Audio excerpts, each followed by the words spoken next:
ज्योत्सना हमने कितनी बार कर लिया? तीन बार। चलो ये चौथी बार चल रहा है। चौथी तो राइट और लेफ्ट दोनों तरफ से ना बार बार। सबके जॉइंट्स ठीक है? अरे भाई क्या बात है, आज तो शो की शुरुआत में ही आप तीनों ने वार्म अप शुरू कर दिया। चैलेंज पूरा। कुछ कह रहे थे हुसैन आप? नहीं, आज आप लोगों ने शो की शुरुआत में वार्म अप बिल्कुल शुरू कर डाला। बिल्कुल कर डाला, हमने एक चैलेंज के साथ वार्म अप किया। स्वामी जी हुसैन आप कब स्वामी जी बन गए? खैर कभी कभी इस तरीके की लाइट हार्टेड बात हो जानी चाहिए। दरअसल हुसैन हम लोगों ने आज सोचा कि क्यों ना एक चैलेंज एक्सेप्ट किया जाए। हर रोज आप स्वामी जी से एक चैलेंज दिलवाते हैं, आज हमने एक चैलेंज लिया और देखा कि हमारी फिटनेस कैसी है, हमारी लिवर हेल्थ कैसी है, फ्लेक्सिबिलिटी और जॉइंट हेल्थ भी सही हो गई है। तो लिवर हेल्थ का टेस्ट आज आप लोगों ने किया, कैसे किया? देखिए जल्दी से इस चैलेंज को करने के बाद हम में से किसी को थकान महसूस नहीं हुई है और हमारी सांस फूलती, तो समझ लीजिए कि कहीं ना कहीं हमारे लीवर में दिक्कत है, क्योंकि जिगर में कमजोरी का पहला लक्षण होता है कि जरा सी देर में आपको थकान महसूस होती है। हुसैन, लेकिन एक सवाल ये भी मेरे जहन में आ रहा है कि आज लिवर की सेहत को परखने की जरूरत क्यों पड़ गई? इसके पीछे कारण है, इस वक्त जो मौसम चल रहा है उसमें बाढ़ बारिश की वजह से वायरल हेपेटाइटिस बढ़ रहा है और इसका घातक हमला लिवर पर होता है, जो दूषित खाने और पानी से तो फैलता ही है, कई बार इन्फेक्टेड ब्लड के जरिए भी ये बीमार कर देता है। हेपेटाइटिस होने पर लिवर में टिश्यूज में इन्फ्लेमेशन बढ़ने लगती है और वक्त पर इलाज ना हो तो ये कैंसर का भी रूप ले सकता है। और WHO ने तो इसे लेकर लगातार अलर्ट भी किया है। 187 देशों में स्टडी के बाद WHO 2024 ग्लोबल हेपेटाइटिस रिपोर्ट के मुताबिक दुनिया में हर साल 13 लाख से ज्यादा लोग हेपेटाइटिस की वजह से जान गंवाते हैं और हर 30 मिनट में एक शख्स की मौत की वजह यह बीमारी बनती है।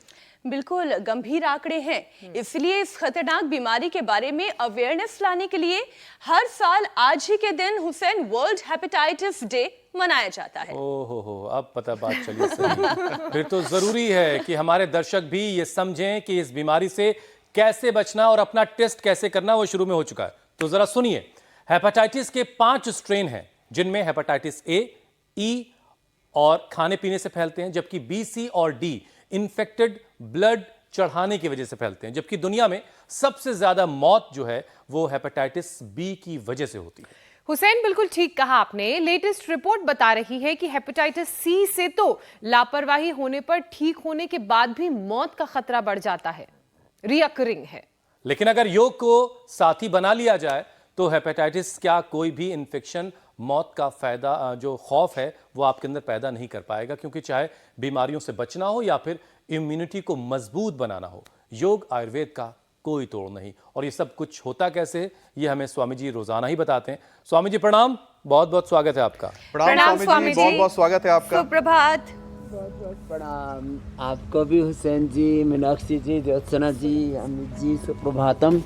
और देखो हमारा सुप्रभातम सूर्य नमस्कार के साथ शुरू होता है। सूर्य नमस्कार मतलब वो एक बार मैं कपिल शर्मा जो है ना, कपिल शर्मा शो में गया, बोले मैं 100 बार सूर्य नमस्कार करता हूँ। मैंने कहा कि तेरे शरीर से दिख तो नहीं रहा। बोले मैं रोज करता हूँ, सूर्याय नमः, सूर्याय नमः, आदित्याय नमः, भानवे नमः, रवये नमः, हाथ जोड़ लेता हूँ। तो ये सूर्य नमस्कार रियल वाला सूर्य नमस्कार है। ऐसे ये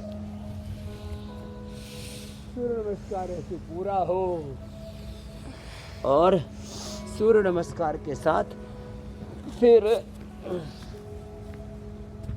पूरा शरीर हमारा ऊर्जा से भर जाता है। जैसे मीनाक्षी जी, ज्योत्सना जी, अमित जी ने आज शो की शुरुआत में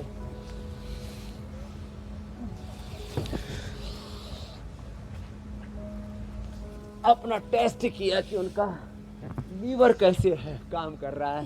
तो 10 बार बिना रुके, वैसे तो 1 मिनट में हम 10 बार करते हैं, 1 मिनट में 10 बार ऐसे, ये स्पीड से हो जाए तो फिर तो कहना ही क्या है। ऐसे ये ऐसे अखंड प्रचंड पुरुषार्थ, आप कुछ ज़्यादा ही एकाग्रता से लग गए ऐसे। और फिर 10 बार सूर्य नमस्कार, 10 बार ये दंड, 10 बार। स्वामी जी कोई बात नहीं है, फिर इस सन्नाटे जो को थोड़े चीरती समर्थ हुई हैं, मेरे सवाल वो की तो सनसनी जो है, सामने सनसनी वाला और सवाल वो आपके पास पहुंचने वाला है।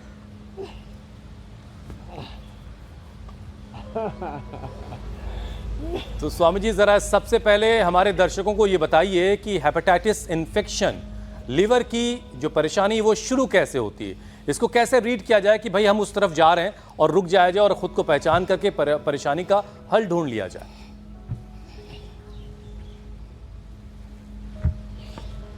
वैसे तो ब्लड टेस्ट से इस वायरस का पता लग जाता है। जो सामान्य लक्षण जैसे ज्योत्सना जी, अमित जी, मीनाक्षी जी बता रहे थे, 10-10 बार तो ये करना ही है, साधारण दंड से लेकर के। और जो इतना भी न कर पाए तो कम से कम भुजंगासन उसको ही 10 बार कर लें, उससे भी हमारी टेस्टिंग अच्छी हो जाती है। तो जब ज़्यादा थकान होने लगे,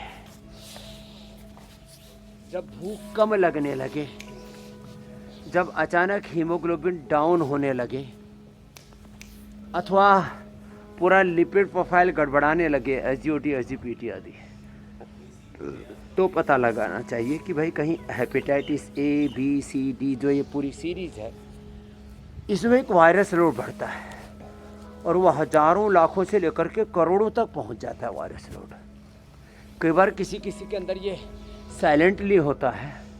तो थकान होना एक लक्षण है। थकान तो कई बार हीमोग्लोबिन की कमी से भी हो जाती है, थकान कई बार स्ट्रेस से भी हो जाती है, नींद पूरी ना होने से भी हो जाती है। लेकिन इसके साथ साथ भूख कमने लगने लगे, गैस एसिडिटी बनने लगे, और जैसे मैंने कहा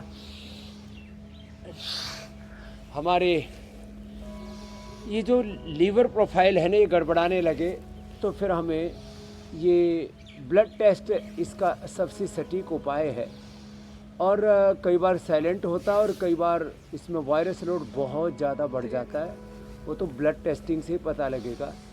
सामान्य रूप से जब चेहरा मटमैला हो जाए, हीमोग्लोबिन कम होने लगे, तो समझ लेना चाहिए कि अंदर कुछ ना कुछ गड़बड़ है। और ये गड़बड़ हेपेटाइटिस के रूप में, फैटी लीवर के रूप में, लीवर सिरोसिस, लीवर फाइब्रोसिस, फिर उसके बाद आंतों की लीवर की कमजोरी, फिर उसके बाद ये एक श्रृंखला है, एक बीमारियों का कुटुंब, फैमिली कुनबा है, खानदान है।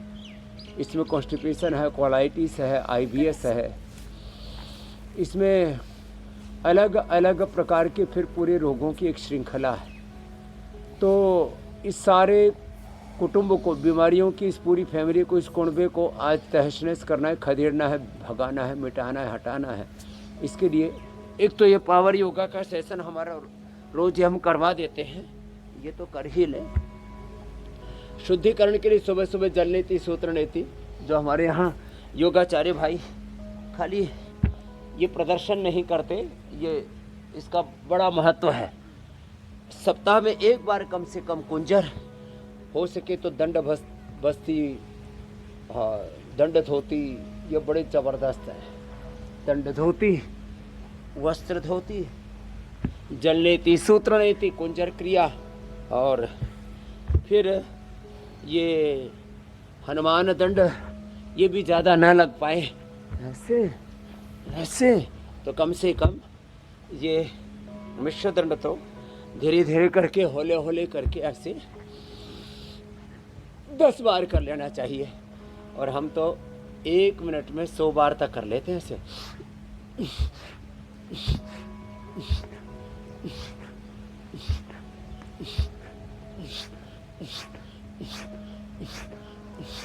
और 2 आसन, एक मंडूक आसन और पवन मुक्त आसन। ये जड़ी बूटियाँ बड़ी अप्रतिम है। ये बड़ा सा पौधा मकोई का है, उसके बगल में ये भूमि आंवला है, उसके बगल में पुनर्नवा, फिर शोनाक का भी हमने प्रयोग किया, एरेंड के पत्तों का रस का भी, और ये पिला करके हमने ये hepatitis A, B, C, D और इसके कॉम्प्लिकेशंस, लीवर, आंतों की सारी समस्याएं, फिर गैस, कब्ज, एसिडिटी, कोलाइटिस, स्पाइस, फिशर, फिस्टुला, ये जो पूरा पेट में उपद्रव होता है ना, पूरे पाचन तंत्र का षड्यंत्र इनसे दूर हो जाता है। इतनी ज़बरदस्त चीज़ें हैं और ये वर्षात में बहुत अधिक होती हैं, यौवन पर होती हैं, बहुत ही अच्छी अवस्था में परिपक्व हो रही हैं। अभी जुलाई महीना पूरा हो गया, अगस्त सितंबर में तो पूरी औषधियाँ तैयार हो जाती हैं, बहुत ज़बरदस्त है। ऐसे हमने जीरा धनिया मेथी सौंफ अजवाइन, जीरा धनिया मेथी सौंफ अजवाइन का पानी पिलाया, इसको उदरामृति नाम दिया। और ये भूमि आंवला पुनर्नवा मकोई जो तीनों जड़ी बूटियाँ बताई, इसका हमने सर्वकल्प काढ़ा और सर्वकल्प काढ़े के साथ ये रेडीमेड में यही भूमि आंवला पुनर्नवा मकोई का सूखा हुआ, और फिर इसी से लिवोग्रिट और लिवोग्रिट वाइटल, ये खाली पेट लिवामृत खाने के बाद साथ में कोलाइटिस है तो उसको हम कोलोग्रिट, और यदि पास फिसर फिस्टुला हो गया तो अर्शोग्रिट दे करके। अच्छा स्वामी जी, देखिए बारिश का उपद्रव तो चल ही रहा है, मर्ज से शुरुआत पीड़ा से में ये छुटकारा बारिश बड़ी दिलाना। अच्छी लग रही थी, लेकिन अब ये बारिश बहुत परेशान भी कर रही बहुत सारे इलाकों में। लेकिन इस बारिश के मौसम में लिवर इन्फेक्शन का खतरा बढ़ जाता है, जैसा कि आप हमेशा बताते रहे हैं। तो लिवर को मजबूत करने के लिए जरूरी अभ्यास तो आप करवा ही रहे, लेकिन और साथ साथ क्या क्या ख्याल रखना चाहिए इस बारिश के मौसम में ताकि लीवर पर किसी तरह का कोई खतरा ना आए? देखो, एक तो मंडू का आसन, और ये पूरा 10 से 12 अभ्यासों का एक पूरा पैकेज है। मंडू का आसन 1-2 मिनट से शुरू करके एक एक आसन 10-10 मिनट, योग मुद्रासन, अर्धमत्स्येंद्रासन, वक्रासन, गोमुखासन, पवन मुक्तासन, उत्तान पादासन, नौकासन, सेतुबंध, सर्वांग हलासन, ये पूरा प्रवाह चलेगा ऐसे ही। अब बरसात की ऋतु में जब पानी का भराव होता है तो उसमें अलग अलग प्रकार के बैक्टीरिया, वायरस, फंगस पनपने लगते हैं। वही गंदा पानी तालाबों में हम तैरते हैं, नदियों में स्नान आदि करते हैं, और शाक सब्जियां खाते हैं तो उसमें भी बहुत से बैक्टीरिया, वायरस, फंगस, क्योंकि यह किसी भी प्रकार के बैक्टीरिया, वायरस, फंगस के लिए भी, वैसे तो मनुष्य के लिए भी बहुत अच्छा है। सावन का महीना, वर्षात ऋतु मनुष्य की सेहत के लिए बड़ा अच्छा है। सारी प्रकृति इसमें आनुकूल्य पर होती है, इसलिए फलती फूलती चारों ओर खुशहाली, हरियाली ऐसे होती है। लेकिन इसमें ये बैक्टीरिया, वायरस, फंगस को भी पनपने के लिए बड़ा अनुकूल वातावरण इसमें मिलता है। तो शाक सब्जियों में, जड़ी बूटियों, वनस्पतियों को भी हम बहुत अच्छे से धो करके गर्म पानी में एक बार डाल करके फिर इनका जो है वो रस निकालते हैं कूट करके। तो तालाब का पानी है, नदी का पानी है, उसमें मुंह में उस पानी को जाने से बचाएं। और कुछ लोग ऐसे ही खुले में रखा हुआ पानी पी लेते हैं। जैसे राजस्थान में रेगिस्तान है, जहाँ पर जैसलमेर, जोधपुर, बाड़मेर है, वहाँ पर जहाँ लोग वो वर्षा ऋतु को संचय करते हैं वर्षा जल का, वो एक अलग प्रक्रिया है। और वो अंदर ऐसे टैंक बना लेते हैं, पानी को संचित करके फिर उसको पूरा उपयोग में लाते हैं। 1-2 बरसात होने के बाद, सारा पानी धुलने के बाद, और जहाँ साफ रेत है वहाँ का पानी संचित करते हैं, ऐसा कहीं कभी नहीं। कई बार लोग खेतों में ऐसे ही पानी कहीं इकट्ठा हो रखा और उसमें छोटे छोटे बैक्टीरिया, वायरस, ऐसे कई प्रकार के फंगस पनप जाती है, उसका पानी पी लेते हैं। तो कहीं पर भी ढाबे में इकट्ठा हुआ पानी, कहीं पर भी ऐसे ही संचित हुआ जल, उसका सेवन नहीं करना चाहिए। और जहाँ पर भी संचित जल होता है उसके आस पड़ोस में जो मक्खी मच्छर पैदा होते हैं वो भी हमारे खाने के पदार्थों पर बैठ जाते हैं, कई प्रकार से हमें कष्ट पीड़ा दे सकते हैं। इसलिए हमें सावधान रहने की आवश्यकता है कि किसी भी प्रकार का कोई बैक्टीरिया, वायरस, फंगस हवा के से, मिट्टी से, पानी से, खाने पीने की चीज़ों से हमारे शरीर में ना जाए। तो इससे बचने के लिए हमें थोड़ा प्रिकॉशन लेना पड़ता है कि हम थोड़ा एक तो हाइजीन मेंटेन रखें अपने घरों में कम से कम। बाकी तो जो शहरों में रहते हैं वहाँ तो चारों तरफ भी कूड़े करकट के ढेर पड़े रहते हैं, वहाँ काफ़ी दिक्कत होती है। तो इसके प्रति भी जो जिम्मेदार इकाइयाँ हैं, नगर पालिकाएँ हैं, अलग अलग उसके लिए एक तंत्र बना हुआ है सरकारी, वो भी साफ़ सफाई पर ज़्यादा ध्यान रखेगा कि लोगों को ज़्यादा कष्ट नहीं होंगे। नहीं तो कई जगह, अब एक भाई मेरे पास प्लेन में यात्रा कर रहा था परसों ही, तो मेरे से बोला जी हमारे शहर में बहुत कचरा है, आप मोदी साहब से कहिए ना वो स्वच्छ भारत अभियान के तहत वो कचरा हटवा दे, बरसात में बहुत ज़्यादा दुर्गंध हो गई है, जीना मुश्किल हो गया। और हमारा घर तो उस कचरे के पहाड़ के सामने ही है। पहले हमने पहाड़ तो सुने थे, छोटे बड़े, अरावली से लेकर कर हिमालय तक, लेकिन कचरे के पहाड़ भी जो पड़े हुए ना शहरों के अंदर, वो भी बड़ी सड़ांध पैदा करते हैं और उससे भी ये बहुत प्रकार के रोग और इन्फेक्शन होते हैं मेरे भाई हुसैन जी। स्वामी जी, अब देखिए लिवर की बात की जा रही है। लिवर जो कि हमारे शरीर का डॉक्टर होता है, शरीर के अंदर अगर डॉक्टर ही बीमार हो जाए तो फिर क्या क्या होता है। मल्टी रोल है लिवर के, क्योंकि लिवर को एक्टिव रखने के लिए क्या क्या करना चाहिए और नियमित रूप से करना चाहिए, एक दिन से काम नहीं चलेगा।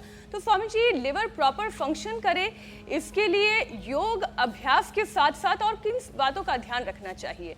कई बार लोग ऐसे होते हैं ना कि चलिए 30 मिनट हमारे साथ आज योगाभ्यास कर लिया तो कल और परसों गच्चा खा गए, ऐसे में क्या लिवर हेल्दी हो जाएगा? कम से कम सप्ताह में 5 दिन, मैं 2 दिन भी अपवाद उनके लिए दे रहा हूँ जो बहुत भाग दौड़ में रहते हैं प्रोफेशनल कारणों से, किसी भी कारण से। मैं तो 365 दिन वाला योग वाला व्यक्ति हूँ और 50 साल हो गए मुझे योग करते और 35 साल हो गए कराते कराते। मैंने तो एक दिन भी इसमें गैप नहीं दिया है। लेकिन मैं उनके लिए कह रहा हूँ जो किसी भी कारण से रोज़ नहीं कर पाते। रोज़ कर पाएँ तो बहुत अच्छी बात है। वो तो हमारे साथ, जैसे मैंने कहा, मुंडूकासन से लेकर के गोमुखासन और पवन मुक्तासन, उत्तान पादासन, नौकासन, सेतु बंदासन, सर्वांगासन, हलासन, ये पूरा प्रवाह है, इससे करते रहना। अब दूसरे क्या क्या और प्रिकॉशन लेने हैं। एक तो रात को त्रिफला चूर्ण ले लें, जिनका पेट गड़बड़ रहता है, कॉन्स्टिपेशन रहता है, इंडाइजेशन रहता है, त्रिफला चूर्ण बेस्ट है। और बहुत ही कब्ज रहता है तो शुद्धि चूर्ण। वैसे सौम्य है, दूध के साथ जो मेरे पीछे रखा है ना, गुलकंद अथवा बादाम रोगन 1 चम्मच, कुछ एरंड का तेल भी लेते हैं, तेज़ गर्म दूध में डाल करके पी लें। बादाम रोगन या एरंड का तेल, जिसको जो उपलब्ध हो उसका सेवन करें। पवन मुक्तासन, उत्तान पादासन, ये आसन तो हमारे साथ करने हैं। ज़्यादा ही कब्ज हो तो शुद्धि चूर्ण, नहीं तो बहुत सौम्य है, अभयारिष्ट। और जिनको कोलाइटिस है, कुटजारिष्ट, कुटज घनवटी, खाली पेट कोलोग्रिक खाने के बाद कुटजारिष्ट, कुटज घनवटी और चित्रकादी मुँह में चूस ले, बहुत अच्छा रहता है। इससे डाइजेशन भी बहुत अच्छा हो जाता है। खाली पेट सुबह सुबह अनार लिया करें। ये अनार की हमने बहुत महिमा बताई है। थोड़ा महंगा तो हो गया है उसके बाद, जैसे हमने पहले लौकी महंगी की, अब लौकी की भी किस्मत खुल गई और किसानों की भी, क्योंकि अब लौकी 10 रुपये से ले, जो पहले 2 रुपये से किलो बिका करती थी, अब 20, 25, 50 रुपये किलो तक लौकी बिक जाती है। लौकी का जूस, लौकी का सूप, लौकी की सब्ज़ी, और ये तो हम पेट के लिए, हार्ट के लिए, बीपी के लिए, कोलेस्ट्रॉल के लिए, ओबेसिटी के लिए, कैंसर के लिए, पूरी बॉडी को डिटॉक्स करने के लिए प्रयोग करवाते हैं। तो पवन मुक्तासन, उत्तान पादासन, सेतुबंध के साथ साथ जिनकी बॉडी फ्लैक्सिबल है वे ये पादांगुष्ठ नासा स्पर्शासन, सर्वांगासन, हलासन भी कर लिया करें। सुबह सुबह पानी ज़रूर पिया करें। पानी में थोड़ा सा नींबू डाल करके, नींबू पानी, इससे डाइजेशन भी अच्छा होता है, पेट बढ़िया साफ हो जाता है। नींबू पानी, नींबू, थोड़ा सा हल्दी अदरक और डाल दें और थोड़ा गर्म पानी में, तेज़ गर्म पानी में थोड़ा शहद भी डाल के पी लें तो ये मोटापा के लिए भी बड़ा अच्छा होता है। तो अनार सुबह सुबह लें, पपीता, सेब, बग्गू गोसा, नाशपाती, ये तो नाशपाती जो हार्ड वाली है, बग्गू गोसा जो सॉफ्ट वाला है। हार्ड वाली नाशपाती ये कॉन्स्टिपेशन के लिए परम औषधि है। तो जिनको भी बहुत भयंकर कॉन्स्टिपेशन है, 2 महीना नाशपाती खा लें। जो किसी के अब दांत बहुत जल्दी खट्टे हो जाते हैं तो जूस बना के पी लें, नहीं तो फाइबर के साथ खा लें। 2 नाशपाती सुबह सुबह खाली पेट खा लें और 1-2 खाने के बाद या खाने के साथ कैसे भी खा सकते हैं। खाली पेट खाए तो बेस्ट है। और खाने में भी फ्रूट, सलाद, ये हम खाने के पहले बोलते हैं, ये पहले खाते हैं। नाशपाती 2 महीना प्रयोग कर लेंगे ना, अभी आती है हार्ड वाले, सबसे सस्ती, उसमें आयरन भी पूरा होता है और पेट की सारी समस्याओं का उसमें समाधान उसमें सन्निहित है। अब जो एडवांस योग पूरा ना कर सके तो हमारे साथ कम से कम ये सर्वांगासन, हलासन, वैसे शीर्षासन भी बड़ा अच्छा है, जिनको पूरा ही एडवांस योग करना है वो तो साक्षी जी, हैप्पी जी और मीनाक्षी जी, ज्योत्सना जी के साथ कर लेना। बाकी ये शीर्षासन भी पेट के लिए बड़ा अच्छा होता है। इसमें बाह्य प्राणायाम के साथ करते हैं, श्वास बाहर छोड़ देते हैं, मूल बंध और उड्डयन बंध लगा देते हैं, पेट अंदर खिंच जाता है। ये भी पेट के लिए बड़ा अच्छा होता है। लेकिन स्वामी जी, नाशपाती की जो खूबियाँ आपने बताई वो भी कमाल है, और आज नाशपाती ले जाना पड़ेगा। लेकिन जिसको भी अपनी पेट की बीमारियों का नाश करना है वो नाशपाती का इस्तेमाल करे, जैसा स्वामी जी ने बताया, ठीक उसी तरीके से। अच्छा स्वामी जी, देखिए आज चूंकि हेपेटाइटिस डे है तो ज़रा फैटी लिवर की भी बात कर लेते हैं। एक बड़ी आम सी परेशानी बन गई है, हर दूसरे तीसरे आदमी को फैटी लिवर है। तो ये लिवर पर फैट कैसे जमने लगता है, क्यों जमने लगता है? क्या सुस्ती उसके लिए जिम्मेदार है या कुछ और वजह भी?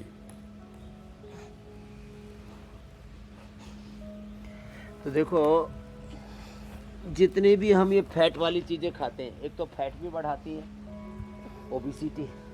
इसके लिए ओबिसिटी वाला पैकेज तो हम रोज से ही करवा देते हैं। तो पूरे शरीर पर फैट बढ़ा हुआ है, तो ये अर्धहलासन, पाद वृत्तासन, ऐसे देखो ऐसे, और द्विचक्रिकासन, इसको पूरा कर लिया करें। ये तो हम 5-5, 10-10 बार तो रोज ही करवा देते हैं। ये फैटी लिवर के लिए भी बड़ा अच्छा है। फिर बैठ करके भी करेंगे, स्थित कोणासन और चक्री आसन, बैठ करके इजीली सभी कर देते हैं। और अब फैटी लिवर की 5 वजह बताता हूँ। एक तो less physical activity, over eating, और इसमें भी unhealthy eating. Fatty liver alcohol से भी होता है, नॉन अल्कोहलिक को भी होता है।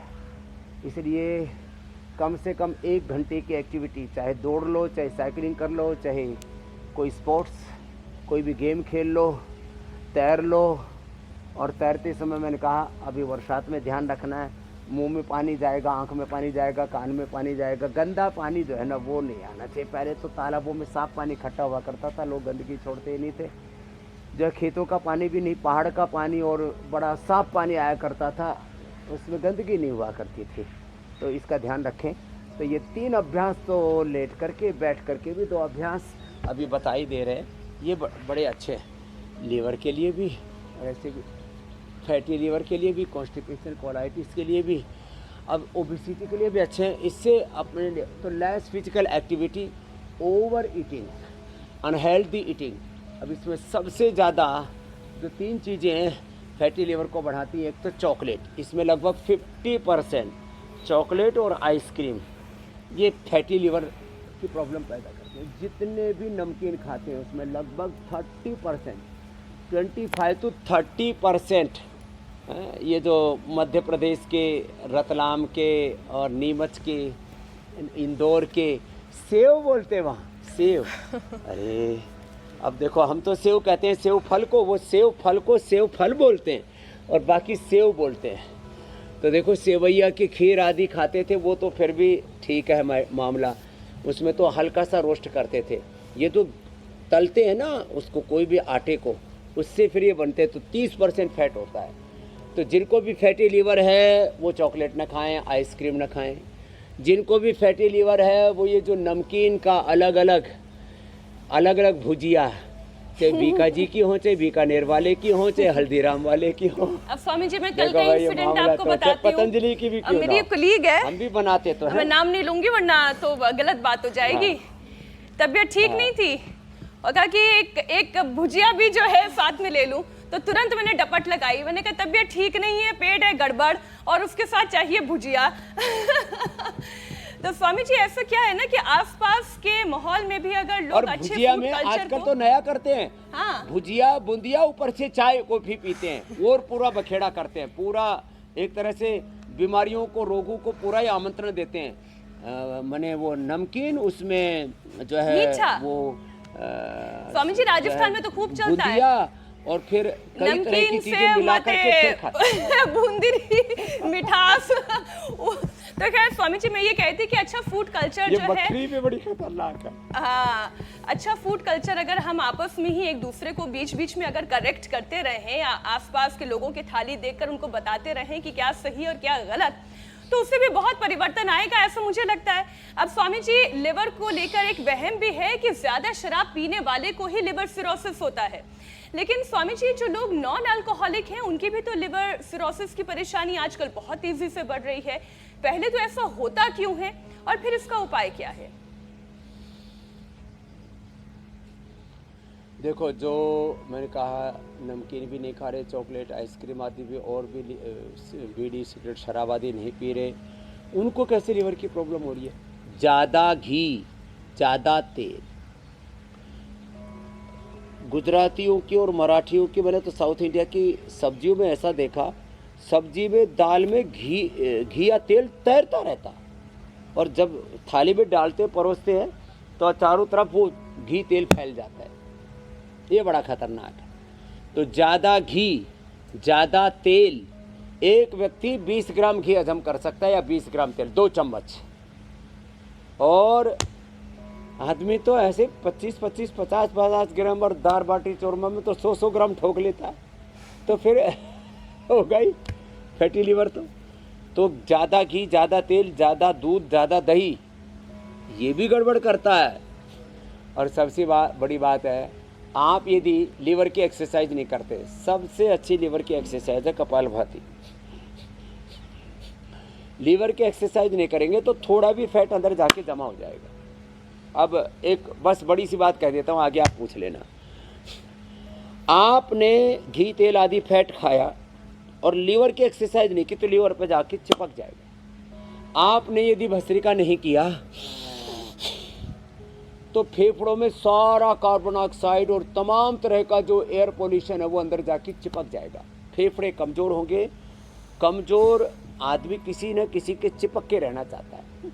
कमज़ोर पुरुष स्त्री से, कमज़ोर स्त्रियां पुरुषों से, कमज़ोर लोग किसी न किसी समर्थ का सहारा ढूंढते हैं। स्वामी जी, ये बहुत अच्छा उदाहरण आपने दिया। ये कमज़ोर फेफड़े में, कमज़ोर हार्ट में अंदर इकट्ठा हो जाता है कचरा। लीवर के ऊपर भी ये जो कमज़ोर लीवर होगा वो फैट का कचरा इकट्ठा कर लेगा।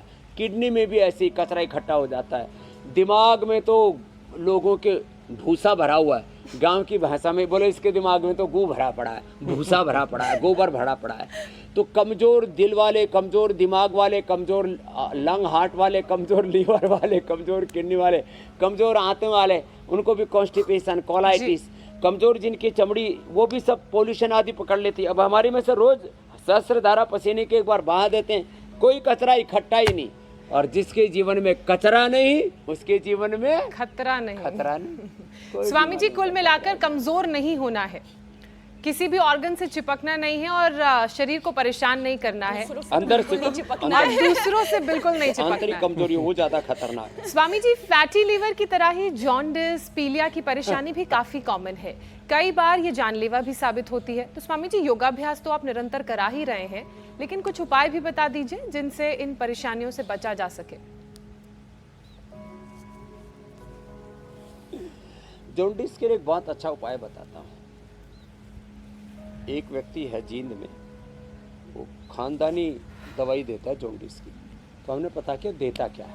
एरेंड के पत्तों का रस। ए एरेंड देवता, ये सामने मिल गया देखो। जैसे पपीते के पत्तों का रस प्लेटलेट बढ़ाता है, वो भी लीवर के लिए बड़ा अच्छा होता है। लेकिन ये एरेंड का पत्तों का रस कितना, 2-3 चम्मच। ये एरेंड का तेल जो है वो कॉन्स्टिपेशन के लिए, एरेंड का पत्ता का रस पी लिया के लिए। दूसरा, एक व्यक्ति को हमने राजस्थान में देखा, हिंडोन सिटी में, वो आखे का पत्ता, आखा भी कहीं ना कहीं यहीं जमा मिल जाएगा। आखा बड़ा ज़बरदस्त होता है, जो भगवान शिव जी पर सावन में खूब चढ़ाते हैं, अर्क मदार आखा बोलते हैं। आखे के वो जो है वो तो पीछे पीपल का है, वो तो एसिडिटी के लिए और उस पित्त के लिए। आखे का करीब आधा ग्राम का पत्ता पान में लेकर के उससे पूरा जॉन्डिस ठीक हो जाता है। ये सामने पुनर्नवा रहा, इसका रस पीने से आदमी नया ही हो जाता है और जॉन्डिस ठीक हो जाता है तुरंत। भूमि आंवला, पुनर्नवा, मकोई, ये हेपेटाइटिस और ये इसके लिए दोनों के लिए परम औषधि है। और हाँ, बड़ी ज़बरदस्त चीज़ें हमने अर्क मूल, अर्क का जो मूल होता है ना, अर्क का मूल और उसका छिलका हमने ऐसे चुटकी भर ऐसे ही दे दिया, जॉन्डिस ठीक। बड़ा ज़बरदस्त है, एक एक तत्व बड़ा गहरा है और हमने इसके ऊपर खूब अनुसंधान किया है, जॉन्डिस के ऊपर। तो ये तो राजस्थान में गरमुंडा होता है, इंद्रायण बोलते हैं, उसके ऊपर चला देते हैं आदमी को, उसके ऊपर चला दिया, उसी से जॉन्डिस ठीक हो जाता है। हमारे आयुर्वेद में लोहा सव दिया जाता है, पुनर्नवादि मंडूर खाली पेट, अभी तो हम पुनर्ग्रिट भी दे देते हैं, और ये लिबोग्रिट एडवांस, इससे भी जॉन्डिस ठीक हो जाता है। और अनार ज़रूर देना जॉन्डिस के रोगी को खाली पेट, थोड़ा खाली पेट मुनक्का अंजीर भी देते हैं तो जॉन्डिस पूरा अच्छा हो जाता है। लीवर फंक्शन ऐसे फर्स्ट क्लास हो जाता है 3 से 7 दिन के अंदर, 3 से 7 दिन के। बड़ा अप्रतिम प्रभाव है इसका। ठीक है स्वामी जी। स्वामी जी देखिए, लीवर की तबीयत खराब हुई तो फौरन ही डाइजेशन भी गड़बड़ हो ही जाता है, क्योंकि कहा जाता है कि लीवर खराब होगा तो भूख नहीं लगेगी, और फिर बदहजमी, गैस, एसिडिटी की भी परेशानी आम सी हो जाती है। तो ये स्वामी जी, इन सारी चीज़ों से कैसे बचा जाए? गैस के लिए वैसे तो हमने गैसर चूर्ण बना रखा है रेडीमेड में, तो वो हम सबको उपलब्ध भी कराते हैं, रखा हुआ भी गैसर, पेट साफ के लिए शुद्धि चूर्ण और हिंगोष्टक लवण भास्कर, ये खाने के बाद दे देते हैं, तो बड़े ज़बरदस्त हैं ये। एक बात। दूसरा, अब एसिडिटी के लिए अविपत्ति कर चूर्ण 100 ग्राम, उसमें मुक्ता शुक्ति 10 ग्राम, मोती पृष्टि 2-4 ग्राम मिला लिया, और ये देखो पिंडली दबा लें, ये बड़ा ज़बरदस्त है, पिंडली ऐसे दबा लें, बड़ा ज़बरदस्त। ये जो मिट्टी पट्टी कर रहे हैं ना, ये ठंडा गर्म सेक जो है, ये बड़ा ज़बरदस्त है। हॉट एंड कोल्ड प्रेस बोलते हैं, ठंडा गर्म शेक और मिट्टी पट्टी, इसमें मिट्टी पट्टी भी रखते हैं पेट के ऊपर, वो भी बड़ी ज़बरदस्त है। तो मिट्टी पट्टी उनके रख दो बाबूजी के। और ये जो उदर बस्ती है ना, लीवर बस्ती, ये उदर बस्ती पेट के ऊपर गरम गरम तेल डालते हैं, उससे अंदर का आंतों का इन्फ्लेमेशन, इन्फेक्शन आदि सब दूर हो जाता है। ये भी बड़ा ज़बरदस्त इसमें काम करते हैं। तो एसिडिटी के लिए मिट्टी पट्टी, हॉट एंड कोल्ड प्रेस, और ये थोड़ी देर पहले जैसे मैंने बताया था, ये पीपल के पत्ते, बेल के पत्ते, शीशम के पत्ते, पीपल बेल सेम, पीपल बेल और ये शीशम के पत्ते, और दूर्वा घास, संजीवनी घास, कितना भयंकर एसिडिटी, यहाँ तक कि अल्सरेटिव कोलाइटिस, किसी को तो मल में, मूत्र में पेशाब आने लगता है, वो भी ठीक हो जाता है। उसमें थोड़ा 1 चुटकी भर स्फटिका, 1 चुटकी भर कहरवा पिष्टी, ये बड़ा ज़बरदस्त है, कहरवा पिष्टी। पहले इन सब चीज़ों का बहुत होता था, कहरवा पिष्टी, स्फटिका भस्म, और जैसे केसर होता है वो तो बहुत महंगा होता है, एक नाग केसर होता है, नाग केसर बड़ा ज़बरदस्त। और हाँ, डाइजेशन के लिए ये तो बेटी ने तो सुप्त गर्भासन किया है, साक्षी जी ने और हैप्पी ने, तो अब जो गर्भासन करेगा उसका तो डाइजेशन बहुत ज़बरदस्त हो जाए। पद्मासन में बैठ के ऐसे उठ जाएं और करीब आधा से 1 मिनट ऐसी मुट्ठियों पर, ऐसे हथेलियों पर ऐसे, अथवा अंगुलियों पर, यह और ज़्यादा कठिन है, अंगुलियों पर ऐसे टिकना, इसमें उठाना भी बड़ा चैलेंज होता है। बहुत शानदार स्वामी जी। आधा मिनट तक रुकना है, तुरंत धड़ाम से नीचे नहीं पड़ना। और यदि मयूरासन कर लेना, साहब लक्कड़ पत्थर हजम जिसको बोलते हैं ना, वो ऐसा डाइजेशन हो जाता है। बस पड़ोसियों का थाली का मत खाना, अपने हिस्से का ही खा लेना। स्वामी जी, पड़ोसी शिकायत लेकर भी आपके पास आएंगे फिर। अच्छा स्वामी जी, एक परेशानी और रख दूं, और कोई ये ना कहे फिर कि सारी परेशानी तो महिलाओं की है। अपनी त्वचा का खास ख्याल जो है महिलाएं ही रखना चाहती हैं, इसमें सबके लिए मैं बराबरी से पूछ रही हूँ। स्वामी जी, कई बार लिवर खराब होने की वजह से स्किन की भी परेशानियां सामने आने लगती हैं, इसके बारे में भी, इसका कनेक्शन भी समझाएं। 100% होती है। जितने भी स्किन की परेशानियां हैं, अक्सर लोग उसके लिए क्या करते हैं, कोई तरह की लिपापोती लगवाएंगे। दूसरी बात, स्टीरॉइड लेते हैं और उसमें केमिकल पीलिंग कराते हैं। हे मेरे राम, और कितने प्रकार की लीपापोती और लाखों करोड़ रुपए की फेयर एंड लवली लगा ली। अब तो नाम भी उनको चेंज करना पड़ा, बोले ग्लो एंड लवली है, ना ग्लो आता है ना फेयरनेस आता है, फिर भी झूठ पर झूठ बोले जा रहे हैं, पूरा अपडेट है बोलते जा रहे हैं। एक आदमी ने अपनी भैंस के पुट्ठे पर लगाया, बोले भाई 5 साल में जरा सी भी गोरी ना हुई तो छोरी तू क्यों बावड़ी हो रखी है। तो ये फालतू की चीज़ें करते हैं ना। मिट्टी, मुल्तानी मिट्टी, उसमें थोड़ा नीम, देखो नीम भी हमने यहीं पर रखा हुआ है। मुल्तानी मिट्टी, ये नीम, देखो नीम के पत्ते, मुल्तानी मिट्टी, एलोवेरा, मुल्तानी मिट्टी, नीम, एलोवेरा, थोड़ा उसमें गुलाब, ये सब मिला करके और चेहरे पर लेप लगा ले। ऐसे एलोवेरा जेल, ये तो सबको हमने उपलब्ध करा दिया। एलोवेरा जूस पिए, एलोवेरा जेल लगाए।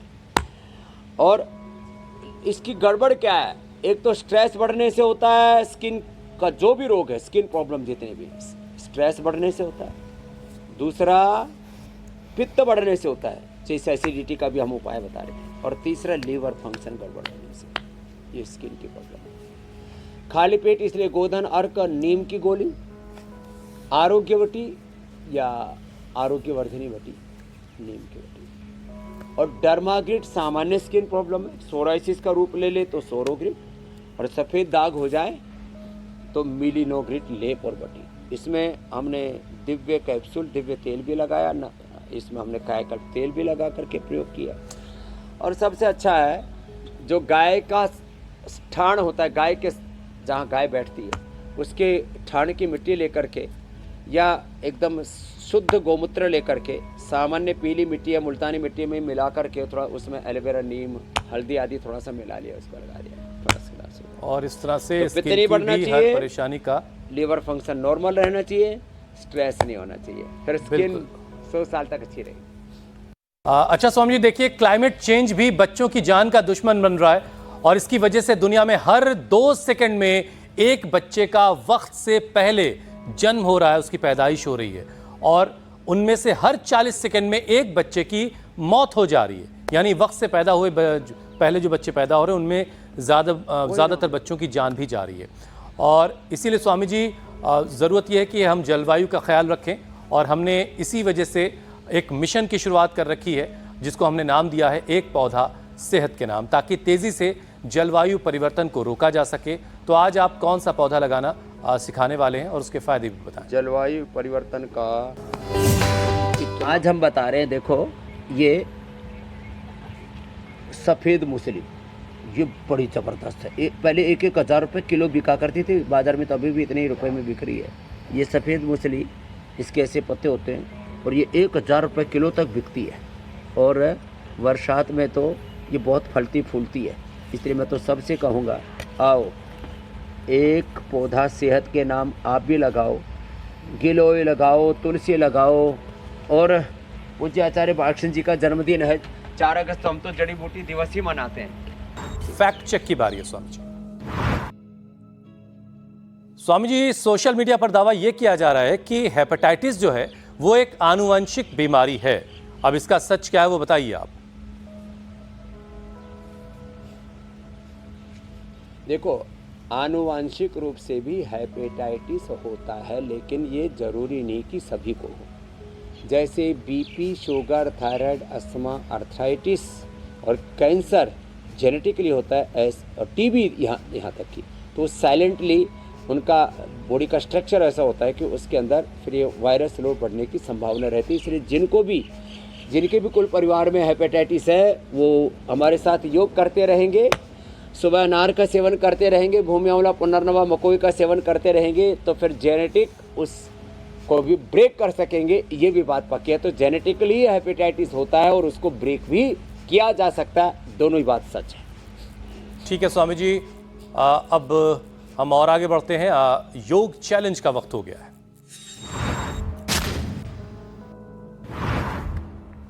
स्वामी जी, जो आपने चैलेंज दिया था उसे बहुत सारे लोगों ने एक्सेप्ट किया, बहुत सारे वीडियोस हम तक आए, हमने कुछ कोशिश की उसमें से बेहतरीन वीडियोस निकाल कर आप तक पहुंचाने की। आप देखिए कुछ चुनिंदा वीडियोस।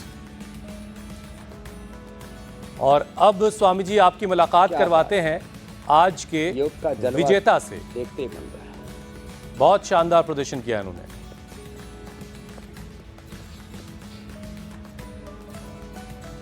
क्या बात है, अप्रतिम। भाई विजेताओं के लिए अभिनंदन है, उनको हम गिफ्ट हैम्पर भी भेजते हैं, पुरस्कार भी हम यहाँ से पतंजलि से देते हैं, उनको एक प्रमाण पत्र भी देते हैं। और अब कल का जो चैलेंज है ना वो अब भी हम चैलेंज भी साथ दे साथ दीजिए। देते हैं। हमारी बेटियाँ कर रहे हैं कौंडिन्यासन। अब इसके लिए देखो तरीका, पहले तरीका देखो, आराम से आराम से आराम से दोनों हाथ सामने लो, दोनों पैर ऐसे साइड में, दोनों हाथ सामने। अब दोनों हाथ की वो कोनियों से मोड़ते हैं, कोनियों से मोड़ा हाथ और उसके ऊपर दोनों पैर ऐसे रखे और पैर रख करके देखो संतुलन तो बनाना पड़ेगा। हाँ, साक्षी बेटी तो हमारी मजबूत है। क्या बात है। आप भी मजबूत हो, थोड़ी घुटने सीधे करो। क्या शानदार। बात है। हाँ, ये शोल्डर्स ये में, कौंडिन्यासन आर्म्स में कर कितना का पावर challenge है। चाहिए इसके लिए। बहुत कोर अच्छा में और किया। pelvic का साक्षी जी के लिए और flexible हेल्प होना बड़ा के लिए जरूरी है। आशीर्वाद। और अगर आपको ये चैलेंज एक्सेप्ट है तो लगातार हमारे नंबर स्क्रीन पर फ्लैश होते रहते हैं, अपने वीडियोस बनाइए और हम तक पहुंचाइए। और अगर दम है तो विजेता बनिए। स्वामी जी आपको इनाम और इकराम से नवाजेंगे। स्वामी जी अब आपसे इजाजत लेने का वक्त हो चला है। बहुत बहुत शुक्रिया स्वामी जी। प्रणाम स्वामी जी। बहुत बहुत प्रणाम, धन्यवाद।